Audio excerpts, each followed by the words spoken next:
Hallo almal en baie welkom. Vandag gaan ons daai wiskunde probleme tackle wat jou soms koue rillings gee. Daardie komplekse vrae oor rye en reekse. Maar moenie bekommerd wees nie, ons gaan 'n super eenvoudige, kragtige plan ontdek waarmee jy enige een van hierdie vrae met selfvertroue kan aanpak. Goed. Hier is ons roete vir vandag. Ons begin by die probleem, dan gee ek jou 'n 5-stap plan wat altyd werk. Ons gaan dit in aksie sien, dan leer ons 'n baie belangrike truc en ons sluit af deur te kyk hoekom hierdie goed in die regte wêreld eintlik saak maak. Kom ons spring sommer dadelik weg. Reg, eerste deel, die probleem met rye. Jy ken daai oomblik wanneer jy na 'n lang woordprobleem kyk en jou brein gaan net heeltemal blank. Jep, presies daai gevoel. Jy sien 'n klomp inligting, die 5de term is dit, die 9de term is daad, en jy het geen idee waar om eers te begin nie. Glo my, dis heeltemal normaal.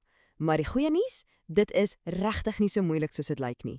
En dis presies wat ons vandag gaan kry. Die geheim is nie om 'n wiskundige genie te wees nie, glad nie. Dit gaan daarom om 'n betroubare strategie te hê wat jy elke liewe keer kan volg. So, hier is dit. Jou 5-stap plan. Dink hieraan as jou wiskundige GPS.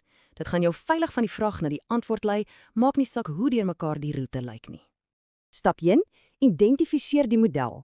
Is ons besig met 'n rekenkundige, meetkundige of kwadratiese ry?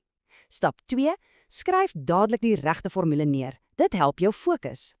3: stel jou vergelykings op. Dis waar jy die woorde in wiskundetaal vertaal. 4: is die algebra, waar jy stap vir stap vir die onbekendes oplos. En laastens stap 5, doen 'n vinnige check om seker te maak jou antwoord maak sin. Klink goed? Kom ons sien hoe dit werk. Goed, kom ons duik nou in en pas hierdie plan toe. Ons gaan na 'n rekenkundige en 'n meetkundige voorbeeld kyk, sodat jy presies die verskil kan sien. Ons eerste voorbeeld, die 5de term van 'n rekenkundige ry is 20 en die 9de is 36. Stap 1, die vraag sê dis rekenkundig. Perfek. Stap 2 en 3, ons gryp die formule Tn is gelyk aan A plus n minus 1 mal D. Ons stel dan 2 vergelykings op. Vir die 5de term, waar n gelyk is aan 5, kry ons A plus 4D is 20. Vir die 9de term, kry ons A plus 8D is 36. Sien, perfek opgestel. Nou vir stap 4, die oplossing. Omdat albei vergelykings 'n A het, trek ons sommer die een van die ander af om van daai A ontslae te raak. Dit gee ons 4D is gelyk aan 16, so D is 4. Nou vervang ons D terug in die eerste, makliker vergelyking om A te kry. En dit blyk A is ook 4. Laastens, die vraag vra vir die som van die eerste 9 terme, so ons gebruik die SN-formule en daar is ons finale antwoord, 180.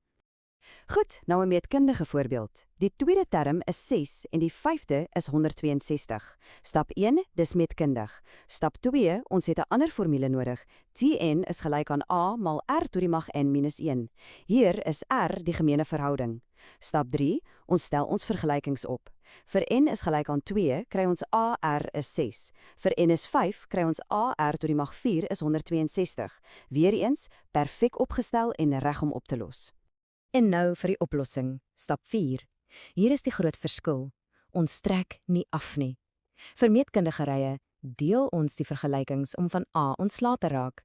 Dit gee ons R tot die mag 3 is 27, so R is 3. Ons vervang dit terug in die eerste vergelyking om A te kry, wat 2 is. Die vraag vra vir S5, ons gebruik die regte somformule en ons antwoord is 242. So, die allerbelangrikste punt om hier te onthou is hierdie. As jy 2 vergelykings het, trek jy af vir rekenkundige rye en jy deel vir meetkundige rye. Hierdie eerklein strategiese verskil is die sleutel tot alles. Goed, tyd vir 'n baie nuttige truc wat dikwels in toetse en eksamens opduik. Wat gebeur as jy die formule vir die som van 'n reeks kry, maar jy moet 'n spesifieke term vind? Wel, hier is die Tower-formule. Tn is gelyk aan Sn minus Sn min 1. Dink daaroor, die som van die eerste 6 terme minus die som van die eerste 5 terme gaan jy net met die 6de term los. Dit is altyd waar vir enige reeks. Kom ons pas dit toe. Kyk hier. As ons Sn gelyk aan 2n² plus 3n kry, vind ons eers Sn min 1 deur elke n met n min 1 te vervang en dit dan te vereenvoudig. Dan trek ons hierdie nuwe uitdrukking van die oorspronklike SN af. Wees net baie versigtig met jou tekens en jou hakkies.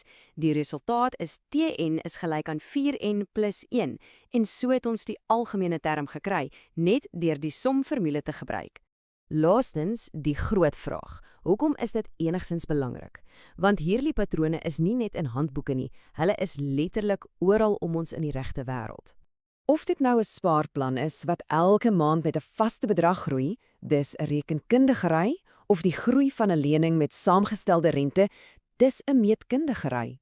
Hierdie konsepte help ons om groei, koste en beplanning in die regte wêreld te modelleer en te voorspel. So, daar het jy dit. 'n 5-stap plan, 'n paar sleutelstrategieë en die wete dat hierdie vaardighede werklik nuttig is.